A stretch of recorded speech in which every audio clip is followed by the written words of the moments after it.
എല്ലാവർക്കും വിദേശ യാത്രയിലേക്ക് വീണ്ടും സ്വാഗതം. അപ്പൊ നമ്മുടെ CID മൂസ പടമില്ലേ, അതിലൊരു ഡയലോഗ് ഇല്ലേ, ഈ വണ്ടി തള്ളുന്ന സമയത്ത് നമ്മൾ ആരുടെ സഹായം ഇല്ലാണ്ട് സ്വയം തന്നെ വണ്ടി തള്ളണം. അതെ, ഡിറ്റക്റ്റീവ് കരംചന്ദ് അല്ലേ? അതന്നെ, ഡിറ്റക്റ്റീവ് കരംചന്ദ്. ഓക്കെ, കരംചന്ദിന്റെ ലോകം. അപ്പൊ അതുപോലത്തെ ഒരു കാര്യമാണ് നമ്മളിന്ന് ചെയ്യാൻ പോണത്. ആരുടെ സഹായം ഇല്ലാണ്ട് ചെയ്യുന്ന ഒരു കാര്യം ഇവിടെ USL. അങ്ങനെ നമ്മൾ സ്വയം ചെയ്താലേ ചെയ്യാൻ പറ്റൂ, ആരും ഇല്ല ഹെൽപ്പിന്. അപ്പൊ നമുക്ക് അതെന്താണെന്ന് പോയി നോക്കാം അല്ലെ. അപ്പോൾ ഇതാണ് ആ സ്ഥലം, ഇതാണ് പെട്രോൾ പമ്പ്. ഇവിടെ പെട്രോൾ അടിക്കാനാണ് നമ്മൾ സ്വയം തന്നെ ചെയ്യേണ്ട ഒരു കാര്യം. ആരുടെയും സഹായം ഇല്ലാണ്ട് ചെയ്യുന്ന കാര്യമാണ് ഇതിന് പെട്രോൾ അടിക്കുക.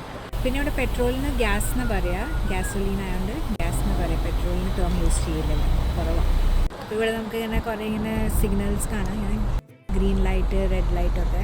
ഗ്രീൻ എന്ന് പറഞ്ഞു കഴിഞ്ഞാൽ അവിടെ empty ആണ്, റെഡ് എന്ന് പറഞ്ഞാൽ ഓക്യുപ്പൈഡ് ആണ്. അപ്പോൾ നമുക്ക് ഗ്രീൻ സിഗ്നൽ ഉള്ളിടത്ത് പോവാം, വേഗം പോയി പെട്രോൾ നിറയ്ക്കാം. അപ്പോൾ അതേ നമുക്ക് പെട്രോൾ നിറയ്ക്കാം കേട്ടോ. അപ്പോൾ അതെ നമ്മൾ കാർഡ് സ്വൈപ്പ് ചെയ്യുന്നു.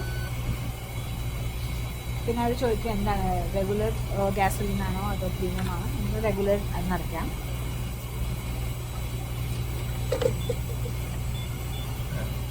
അല്ലേ നമ്മൾ ഇനി ഡയറക്റ്റ് ഓക്കെ.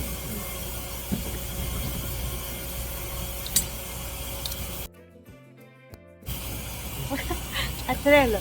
അപ്പോൾ ഇതിവിടെ വന്നിട്ട് എനിക്ക് ഡിഫറെൻ്റ് ആയി തോന്നിയിട്ടായിരുന്നു നമ്മൾ സ്വയമായിട്ട് പെട്രോൾ നിറയ്ക്കേണ്ടത്. ഇന്ത്യയിലൊന്നും അങ്ങനെ ഇല്ലല്ലോ, ആരെങ്കിലും ചെയ്യും. നമ്മൾ ലാസ്റ്റ് വീഡിയോയിൽ പറഞ്ഞില്ലേ, നമ്മൾ ഡ്രൈവ് ത്രൂവിൻ്റെ കോൺസെപ്റ്റ് കാണിച്ചപ്പോൾ കാറിന് പുറത്ത് പോലും ഇറങ്ങാണ്ട് നമുക്ക് ഫുഡ് കിട്ടിയിരുന്നു. ഇത് കംപ്ലീറ്റ്ലി അത് തന്നെ റിവേഴ്സാണ്. നമ്മൾ പുറത്തിറങ്ങി പെട്രോൾ നിറച്ചാൽ മാത്രമേ വണ്ടി ഓടിക്കാൻ പറ്റൂ. അപ്പോൾ അതെ കഴിഞ്ഞു, ഇനി നമുക്ക് തിരിച്ചു വയ്ക്കാം.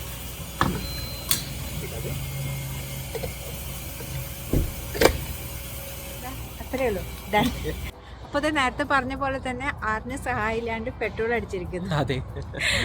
അപ്പോൾ നിങ്ങൾക്ക് വീഡിയോ ഇഷ്ടമായെങ്കിൽ പ്ലീസ് സബ്സ്ക്രൈബ്. വീണ്ടും വേറൊരു വീഡിയോ ആയിട്ട് വരാം. അതുവരയ്ക്കും സൈനിങ് ഓഫ് വിതീഷ്.